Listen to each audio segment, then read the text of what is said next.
The question was because of the live stream. Yeah. Well, it's doing that. Okay, it's not being recorded, yeah.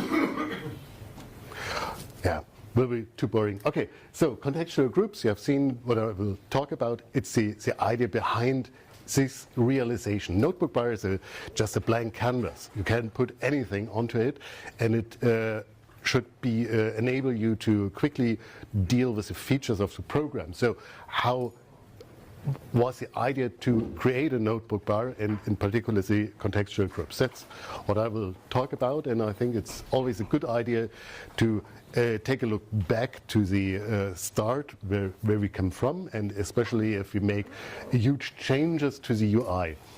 For those of you that are not really young, Star writer from the late 90s with a couple of toolbars, which is pretty nice. You can see that we do not change too much, but I would have problems to deal with all the icons and buttons. Not that easy. And it didn't change with the updates. Got a little bit cleaner from the UI, but the functionality behind the toolbar is very complex. You get a lot of features and functions, and you need to understand what an icon means. Is, let's say, this compass rose. I believe it's a navigator, but you have to know that there is a navigator to understand what a navigator icon means, and after that you can use this control to show it or not.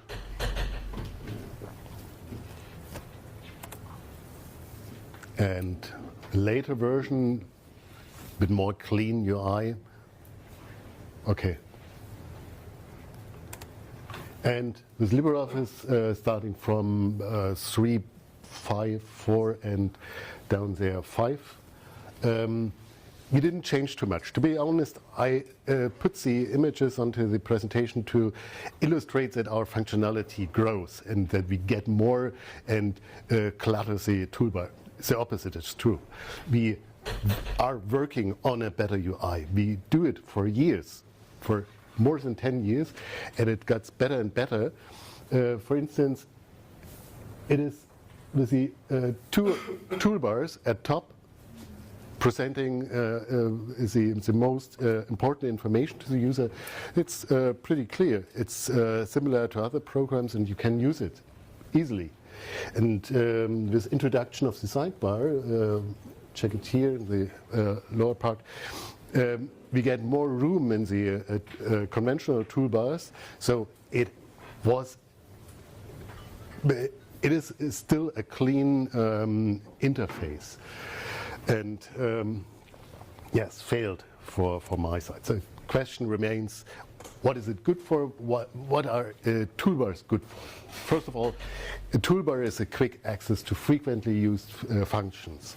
Often it is abused to present all the features and awesomeness to the user. I guess every one of you knows a program that is hard to use if you don't often start it and frequently use it, because every function is cluttered in the toolbar. It's just a convenience feature for the experts, but it mustn't be.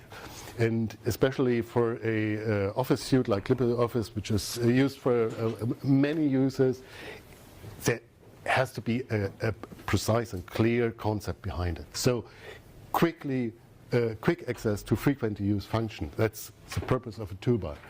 What I scribbled above, by the way, is an example. I will talk later about it, and it should illustrate the idea. It is filled with icons that you may know. Of course, you can figure out that a disk, second icon from the left, a disk is likely a function to save the document. We made number of icon tests over the last years that shows that a disk is really a good indicator for save. But next to it, left, new. It could be something different, but it isn't, because it's the leftmost icon. back to my notes. Increasing functionality, I talked about it. You have to trust the icon. The save icon is very clear, and it's obvious what happens there. But if you move icons around, and if you would move the new icon from the leftmost position to somewhere else in the toolbar, no one would be able to find it because the new icon is not that striking clear. It is often called the muscle memory. You know where you have to click to find a certain function. All the clipboard stuff, undo, redo, left, right, not that clear always, but copy paste, it's next to undo, redo. So it's kind of a positional information that you're using to figure out where a function is on the toolbar. And the most worst part of all these things is that a new user is required to learn all this stuff. He has to look at the toolbar, get the tool tips from it, and understand what it means to show icons like this one. Or it's just a stupid example. Let's say this one.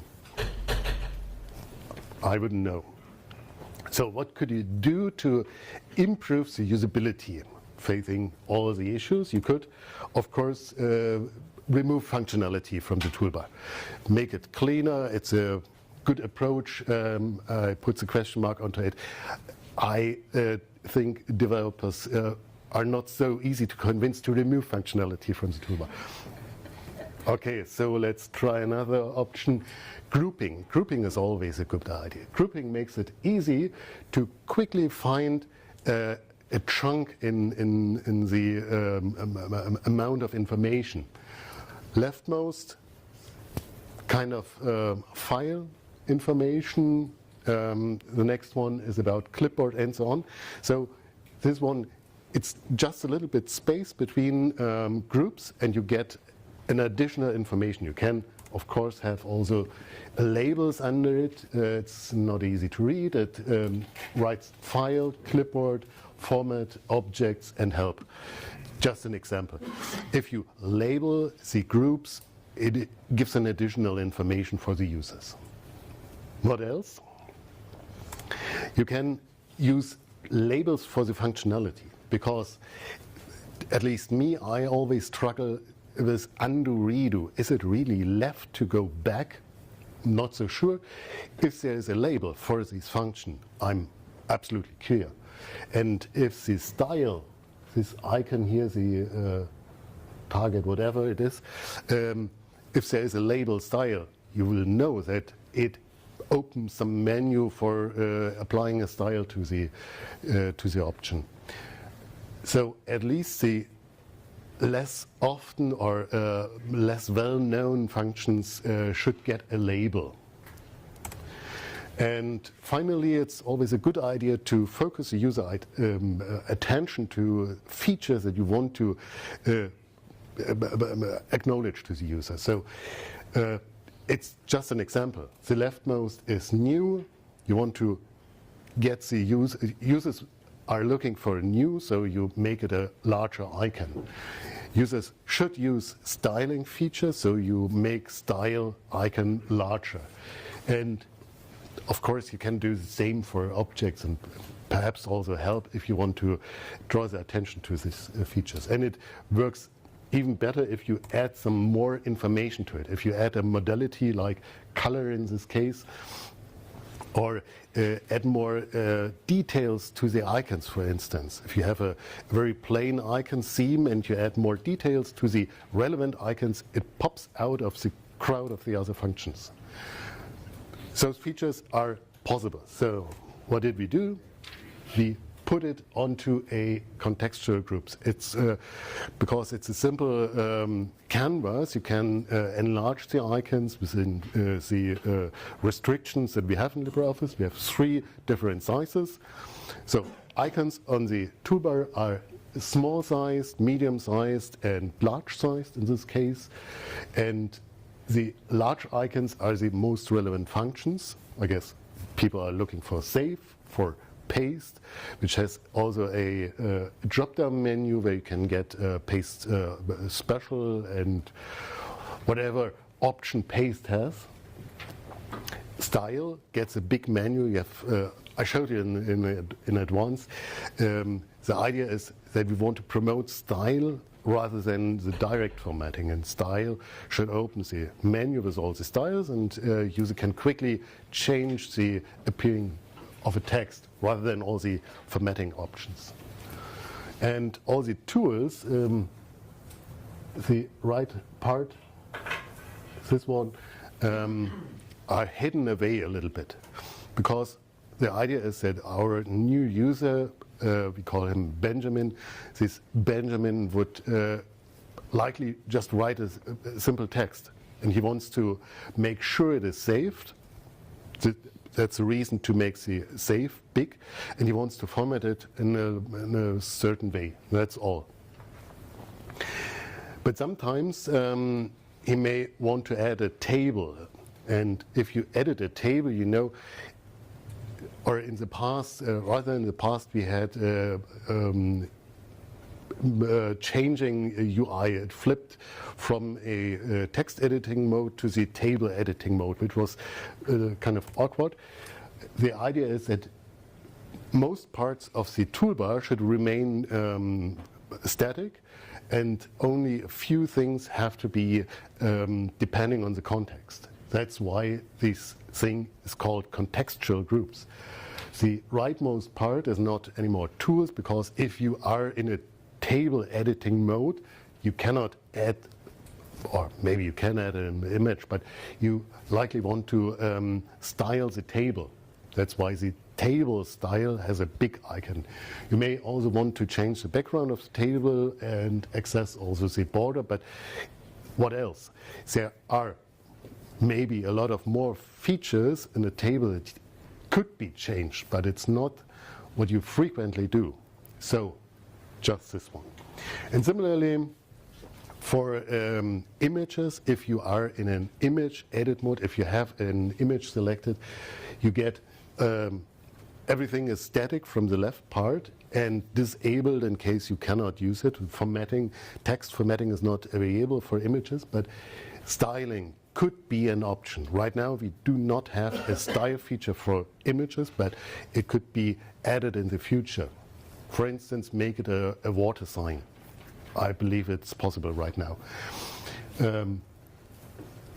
I'm running a little bit out of time, so I'm going over it more quickly.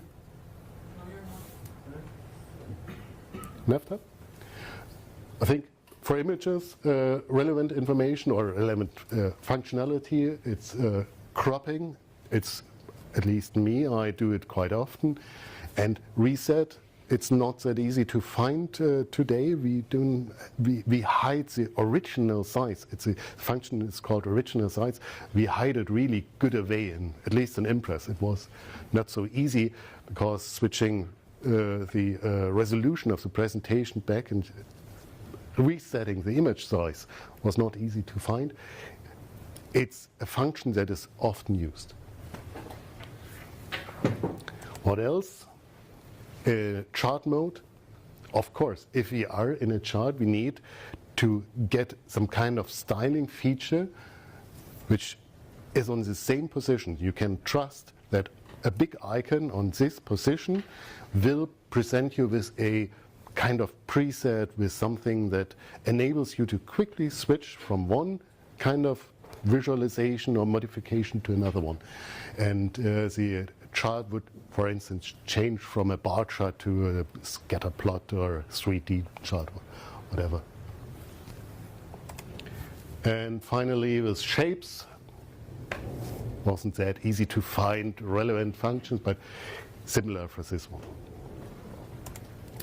And this one is writer. For writer, it was writer, how writer looks.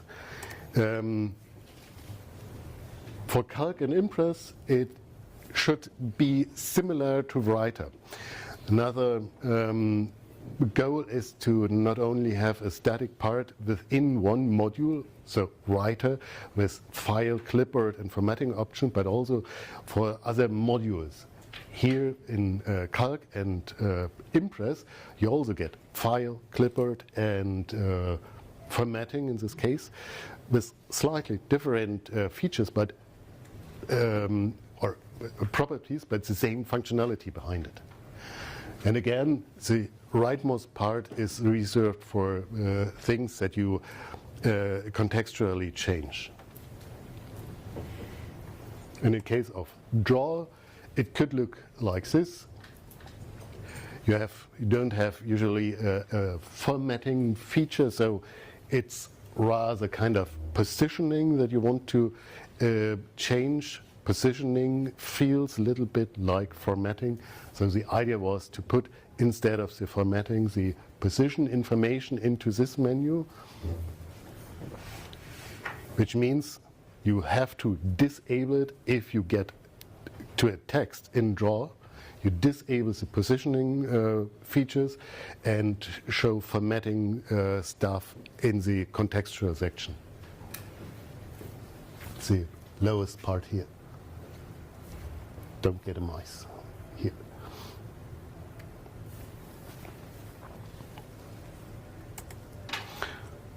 Okay, so my conclusion, the outlook for the future.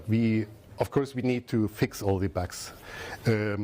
Styles do not work really well. All the ideas of functions are not implemented. The aggregated functionality, for instance, of manipulating images is not available right now. We have bugs for the when the size is shrinked. Normal toolbar gets a kind of chevron where all the remaining items are collected in the menu. We do not have it right now, or at least it's not really well working. But if everything is done, we need, of course, a better configurability. Right now, it's a technical way to deal with it. It's a UI file that you change with Glade, and you do not have a good means to add your own UI file. So it's a dirty hack. But you can change it, but it's very dirty. If that's all done, I think we need to muffinize the sidebar, meaning the sidebar should also be get the freedom to be configured by the user. And if I say configured by the user, I have something in mind like Mozilla is doing for the Firefox in a customized mode. It should be kind of WYSIWYG configuration. You select the uno command and drag and drop it to the position where you want to get it. It has to be as simple as possible, and in a way that's a challenge for us, because in Mozilla you have 20 or so functions. I get a few more because AdBlock is it's an add-on. So we have hundreds of functions that needs to be offered to the user, and the UI is more complex in this case. But I think it should be easy in a way that every user can configure his own UI. Simply share it with others or download, for instance. So, and finally, all the kudos go to the developers. And you can read the whole story, background information on the blog. So, thank you.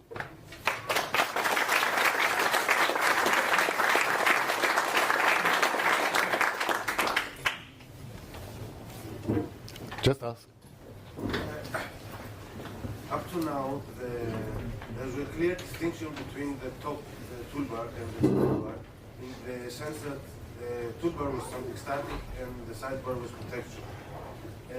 Now, is there a clear vision of what should go to the sidebar and what should